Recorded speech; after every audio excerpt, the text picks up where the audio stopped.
ITI 300 रुपए के ऊपर निकलने के बाद तो जैसे पंखे लग गए हो शेयर को। कहां तक जाएगा आईटीआई? अभिषेक जी, जैसे हमने अभी जस्ट डिस्कस किया कि आईटीआई का स्टॉक ब्रेकआउट दिया है हॉरिजॉन्टल पैटर्न का, तो चैनल पैटर्न का मुझे लग रहा है कि आईटीआई में अभी भी मोमेंटम बरकरार हो सकता है, क्योंकि जिस तरीके से इसका रैली देख चुके हैं तो प्रीवियस फॉल का 50% रिट्रेसमेंट जो है ऑलमोस्ट 400 के अराउंड आ रहा है। तो मुझे लग रहा है कि वहां तक हम लोग बिल्कुल एक्सपेक्ट कर सकते हैं। लेकिन जिस तरीके से लास्ट 2 दिन में रैली देखने मिला है, थोड़ा वोलेटाइल भी होने देखने मिल सकता है स्टॉक प्राइस में। लेकिन अब इमीडिएट सपोर्ट में सपोर्ट देखा है तो 340 के अराउंड है। 340 के स्टॉक के साथ अभी भी किसी को बस होल्ड करना चाहिए आईटीआई को। ऊपर में जैसे हम बताया गया कि 400 तक मुझे लग रहा है कि एक्सपेक्ट कर सकते हैं लेवल्स आईटीआई में 1-2 दिन में।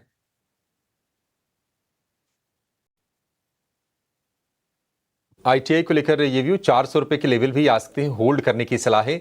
जिन्होंने खरीदा है उनको 340 रुपए के स्टॉप लॉस के साथ 5.5% के आसपास की तेजी यहां पर दिख रही है।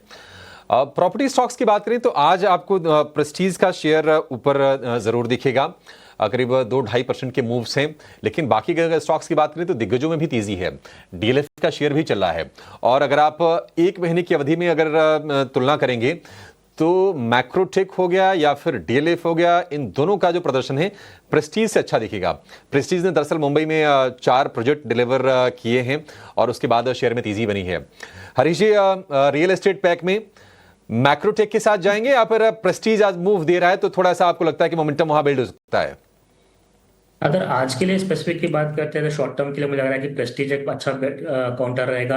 देखिए, जिस तरीके से लास्ट कुछ दिनों से कंसोलिडेशन बना हुआ था और एक इनवर्स एच एन का पैटर्न भी ब्रेकआउट दिया हुआ है, मुझे लग रहा है कि प्रेस्टीज में अच्छा मोमेंटम बिल्डअप हो सकता है शॉर्ट टर्म में। और ऊपर की ओर मुझे लग रहा है कि 1650 तक का लेवल हम लोग देखने मिल सकते हैं प्रेस्टीज में। और सपोर्ट्स की बात करते हैं, सपोर्ट्स 1450 के अराउंड है, तो 1450 के आसपास सपोर्ट्स है। इसी के सपोर्ट के साथ स्टॉप लॉस के साथ बाइंग कर सकते हैं। और किसी के पास ऑलरेडी एग्जिस्टिंग है तो होल्ड करना चाहिए।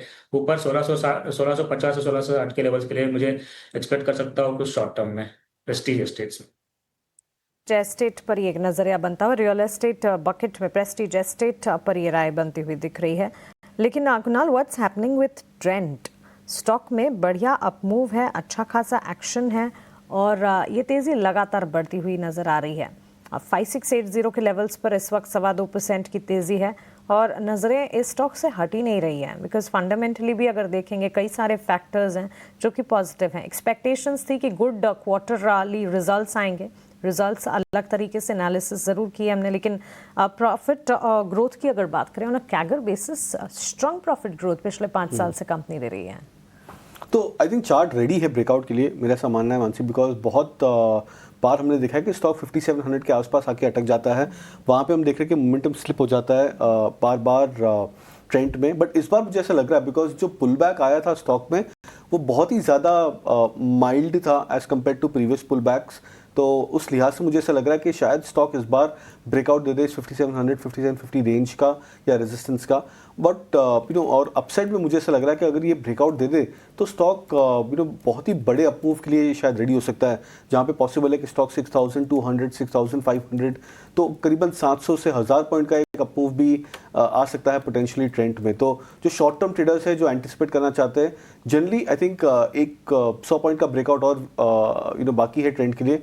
50 से 50 के लेवल्स को अगर ये क्रॉस कर दे तो मेरे अनुमान से बहुत ही बढ़िया और बहुत ही स्ट्रॉन्ग अपमूव बन सकता है स्टॉक में। ओके, सो यहाँ से 1000 रुपये और तेज़ी देख सकता है ट्रेंड का स्टॉक। मजबूती और मजबूती कायम रहने के पूरे आसार 5681 के लेवल से 1000 पॉइंट्स के गेंस भी नज़र आ सकते हैं। लेकिन शिप बिल्डिंग स्पेस पर नज़र होनी चाहिए। डिफेंस स्टॉक्स में आज कोई खास एक्शन है, लेकिन शिप बिल्डिंग में मजगांव डॉक और कोचिन शिपयार्ड के चार्ट्स को एक बार देखते हैं। कुणाल, अच्छा एक्शन, हालांकि मजगांव डॉक में एक्शन बिल्ट होकर फ्रिजल आउट हुए गेंस, लेकिन कोचिन शिपयार्ड में तेज़ी ऑलमोस्ट 1.5% की है 1980 के लेवल्स पर। शिप बिल्डिंग स्पेस डिफेंस का खेमा आपको कैसा लगता है? तो इंटरेस्टिंग है। इनफैक्ट मैंने काफ़ी हमने डीप रिसर्च किया है इन स्टॉक्स में।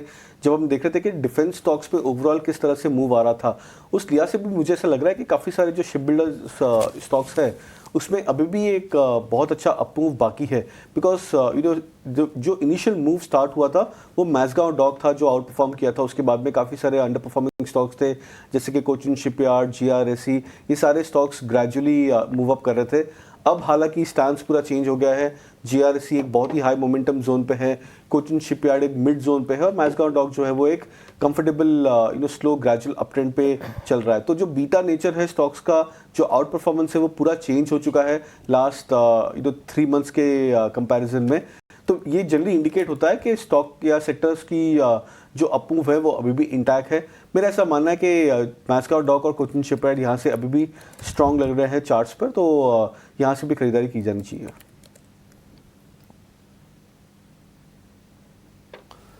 ठीक है, इन शेयरों में डिफेंस में आपके लिए कहाँ पर मौके बन रहे हैं वो आपको कुणाल जी ने हाईलाइट करके बताया है। आज